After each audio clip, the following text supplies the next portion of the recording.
Hey everyone, so I am back on here. The reason why I'm not making so many videos, I may make more in the future. I feel sometimes I get these like free flowing streams of thoughts and feelings, and I might be on here more sharing those.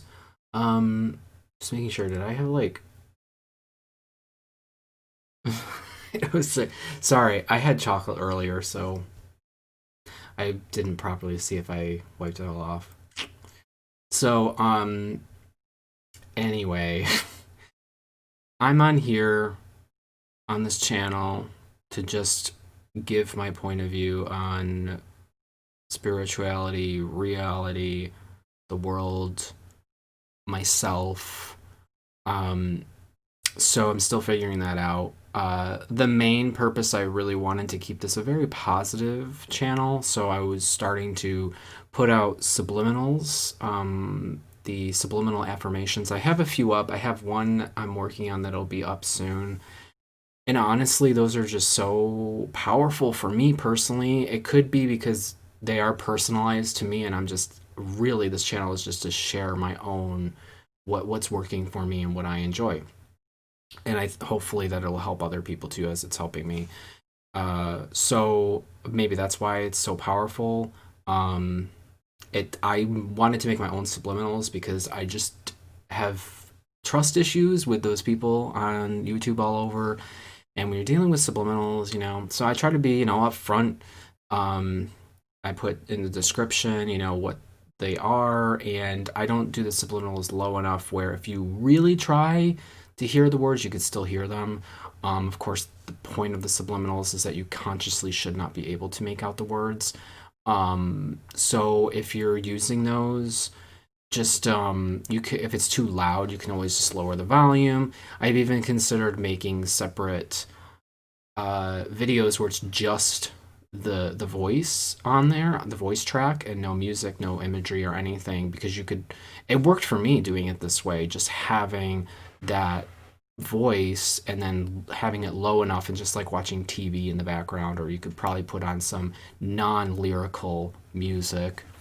Um, so yeah, excuse my background as well. I'm just getting, gotta be careful of hand symbols because so easily, that's a whole other subject for another day, but so easily you can watch other people and then subconsciously you find yourself doing these symbols and like this stuff, and we don't want that, okay? So we'll talk about that another time. But I'm kind of big on that right now, trying to figure that stuff out. So yeah, excuse my background. I used to be a video game streamer, and that didn't work out. That's a story for another day. So anyway, when I'm here, I'll definitely timestamp. The video starts at like 3 minutes. Oh my god. So what I'm on here today is just to kind of recap September. Of course, we still have a few days left in the month. It's September 27th today. Coincidentally is 9/9 numerologically. But I wanted to recap from the tarot reading that I had. I think it was my last video. And just to see, touch base with people to see if any of that was accurate for them. I think I didn't go back to listen to my video because I feel like I was experiencing what I talked about in the video anyway. But I think the main takeaway from the tarot reading was this month was a lot more about the how do I say, the inner work, intuitions, not so much this external forces affecting us. Of course, naturally, there's going to be things here and there. It didn't really foresee anything profoundly, like I might have mentioned in the video, something like, yeah, of course, external factors can happen in our life.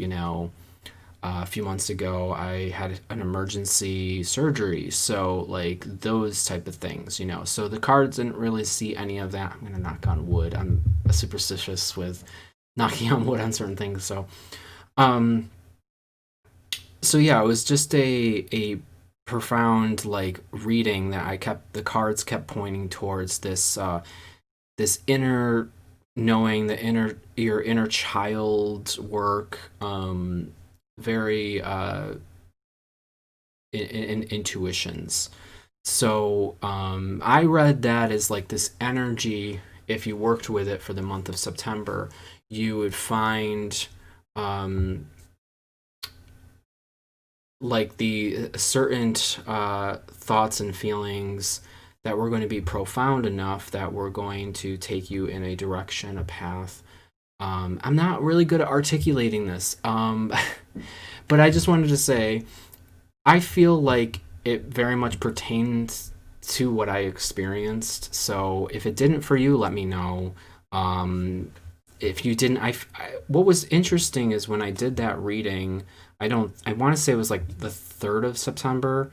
Um, I did the reading, and at that time I did the reading, I was feeling very disconnected with spirituality, and I was feeling really disconnected from myself. I was feeling disconnected, um, yeah, internally, and yeah, it's so hard. I have so much to say at once.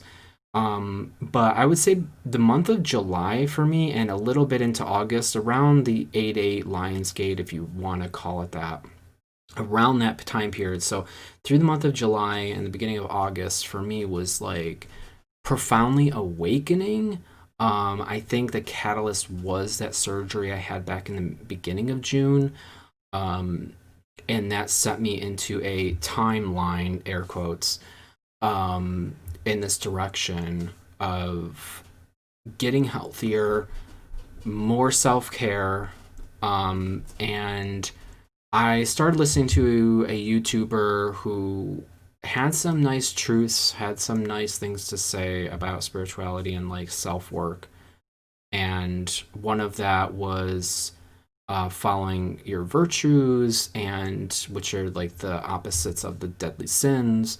And so I worked on those. I'm being vague because it's personal, okay?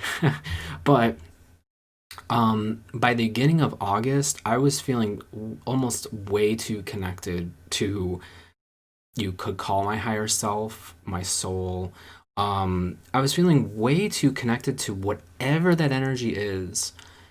And that's kind of the subject I wanted to talk about today, really. I know I'm so long winded, it's so hard for me to articulate, so thank you for being patient. But for me, the last few years, my third eye awakening was in 2017. That was like the big catalyst that sent me into spirituality and truth seeking. There were things, of course, leading up to that, but that was the real catalyst point.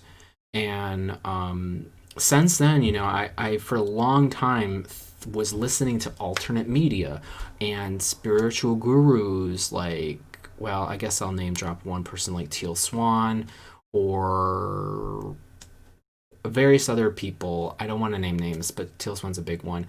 And these people actually, I felt, had um, really awakening things to say that pertain to me. I would say on and off through about 3 year period, I would find myself in these lulls and these like spiral traps in myself trying, and like I couldn't get out of, and bad things happening to me and feeling lost and depressed and stuff. And people like that helped me stay on the path that I am on still. Um, and it reached that point in July. Well, I'm trying to think exactly. We'll just say the beginning of August, really, when it accumulated, where I felt that like oneness, the wholeness, and I could see myself in everyone and everything. And that was the same feeling I felt back 3 years ago with my third eye awakening. It was very crazy. It was almost like my higher self got into my body, and it was like I was like touching things. It was like touching things for the first time, and like really getting all those senses in, like the sights and hearing things, and just really appreciating every detail of life, which sounds really good. It sounds like that is our ultimate goal or something. It's to love everything and everyone, because you reach that higher dimensional part, and it just comes to that realization we are all connected, right? However, it got to a point, it was actually very uncomfortable, and it was like an ego death, like literally ego death. um I felt no sense of identity with this feeling of oneness. I felt actually so insignificant that I didn't need to live anymore. And I felt so through August, after I felt like that, I actually pulled back and I went back into the dramas of life, and kind of unhealthy eating here and there or whatever. I mean, I still did a couple fasts. The beginning of August and the end of August I did a fast, but then in between I was kind of like going back and eating bad things, and just because I was like, I know I went through this back 3 years ago, and I had to ground myself, even if it was unhealthy in some ways, just to slow that down, because it was like, wow, I don't have to live anymore. Like, what is the point? I saw everything as a game. I felt like life is a game in a sense. It's a cosmic game of some sort. And then so then it led into September, the tarot reading, and I felt like I just I was lost again. I was disconnected, and I because I had purposely done it, and I felt really conflicted. I was like, wow, well, I reached this certain enlightenment, and then I purposely went away from it, and I felt like just something was off. And so after that reading, only it was like a couple days later, and there's a nice park I like to walk in, which I haven't done at all this year. Long story short, so I went there, and I went like on an hour hike or whatever. I hate using that word, but like I walked through this forest, and of course it was pretty ridiculous, literally there were signs in a forest saying you had to wear a mask if someone walks by you. And well, thankfully there weren't too many people, so but I didn't do that. I was like, you know what? I'll wear it in your store, whatever, but I'm in the fucking forest. Like, defeats the purpose of being in nature. Like, So, um, I went on this hour walk, and it was pretty profound. And I sat down, and it was nice and cool and crisp, windy, and I just kind of realized I had this inner thought, this inner thought and feeling and just emotion, and I felt connected again with, I'll say, the correct path for now. And it just spoke to me of like the inner child work. And for me, I might have mentioned that a couple times, but the inner child work is how my year of 2020 had started. I'm trying to be careful with that. So, and I think I deviated with all the COVID stuff. My friend and I call it Coco. So if I say it Coco, that's what we're talking about. Um, so, cuckoo for Cocoa Puffs, that's what we do. Um, so I think that distracted me from my inner child work. It was always in the back of my mind, but and then I think this month those feelings had come back to me.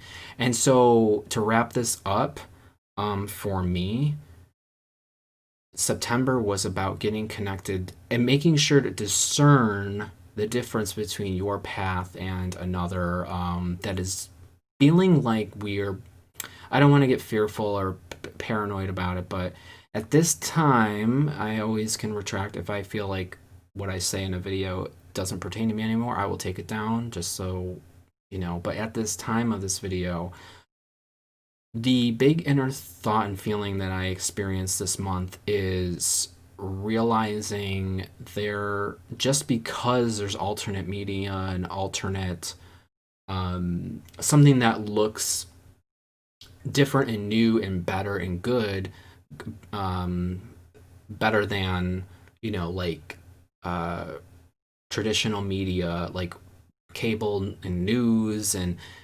Christianity, or any of the Abrahamic religions and stuff, which have gotten the bad raps in the last decades or whatever.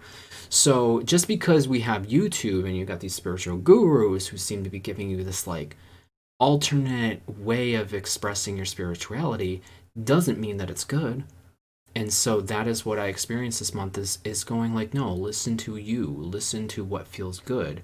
If you get to a certain point of enlightenment, air quotes, and you feel like you shouldn't be living anymore, probably maybe that's not the best. I don't know. I just kind of felt like, and I will sum it up by saying, yeah, maybe it's a fearful thought at this time, but we're being corralled into a new religion. We'll call it New Age or Age of Aquarius for now.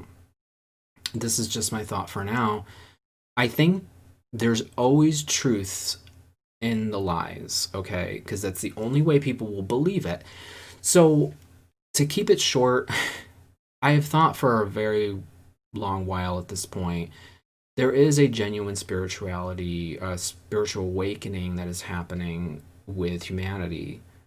And it's happening at a rapid pace.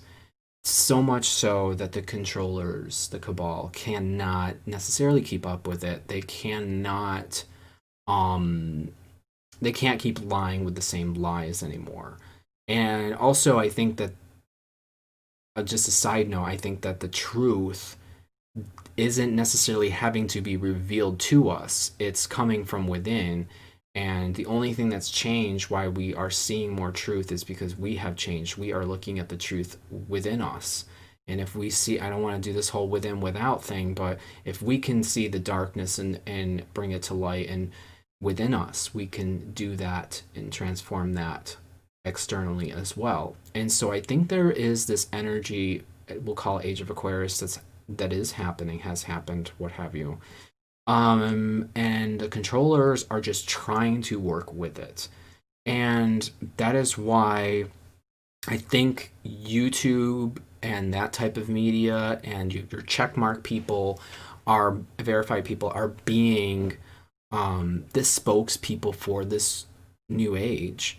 Is they are part of it, they are controlled. I have this sense because of their hand symbols they use in videos and keywords and certain beliefs. I will pick on Teal Swan for two seconds, which is, I went to some of her old videos, and one of them, it's basically these people actually believe, this is what I tapped into, is that these people, their religion is so, they believe that humanity is androgynous, or um what's the androgynous, or you're either like all genders or no gender. Like, I don't really know which one, but either way they believe that, like, we humanity, because I was watching her Teal Swan's video, and I can't remember what it was particularly on. I think it was on transgender philosophy, and she was saying something like,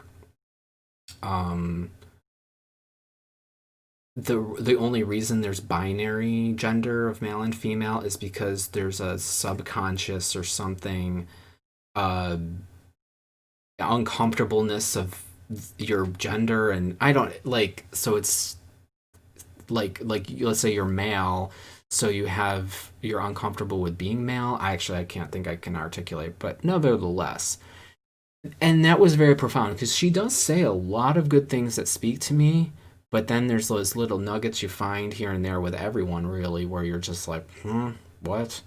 And that's how they corral you into their path, their timeline and direction. And so I'm uh realizing how easily that you can be, and it really, you can control it. It's just we have to become more conscious within us, so within ourselves. So what I've been focusing on is like this hyper, um like this hyper mindfulness meditation. And this is a subject for another day, but to keep this part short, is the fact that, oh, watch our hand symbols. I almost did this, so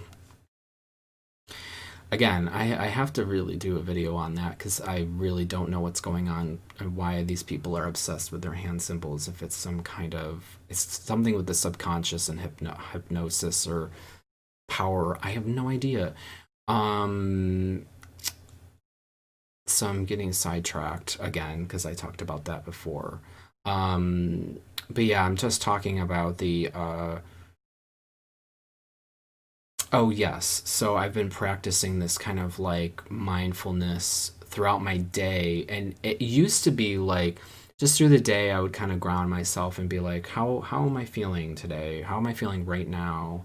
What's my level of anxiety right now? What does it feel like in my brain? But now I've got it kind of down to like if I find myself just like anxious and I'm kind of it's almost like I have like an internal uh what's it like an alarm if I'm getting too anxious now, or even like if I'm looking at pictures and it makes me excited or something, and I'm like that I'm actually catching myself most times now and like and kind of like consciously looking at the picture again or the video and not getting excited and purposely. I feel like that is part of the alchemical work that I've been hearing about. I've been struggling what about alchemy, and I think I'm understanding that a little more now. So anyway, that is my month of September personally, what I've gone through. And so yeah, as you could hear, like there's just a lot of this internal reflections and really these thoughts, and it's like that's why I like the tarot to an extent, but I don't live by the tarot. So it's not like I'm like doing these cards every day or like, oh, I have an issue today, what card, I I feel like personally, unless you're the more experienced maybe you are with tarot, the more you can do it, but I feel like there's a certain level of energy within me that's able to do it. And again, that is part of these people and their religion or whatever, their new age religion, is they want to control it through tarot cards and mediums and just false stuff. And I at this time I think that tarot is a tool and it's to be respected, and to the extent that you're not living and dying by the cards. Um, and there's a lot that I have in mind, but just you know what I mean. Just being conscious, really, and more like hyper conscious of everything that you do, anything that you consume. Like I said, all these like people on YouTube and stuff. You just got to be really careful of what's their motive intentions. You do have, I would say, you have to look for hand signs and numbers and all the stuff, the usual stuff. So anyway, I know I'm long-winded again, but thank you for entertaining. Thank you for coming in and just letting me roll. Hopefully, any of that was helpful. I'll do maybe another tarot reading after the new the full moon, when I cleanse the deck and everything.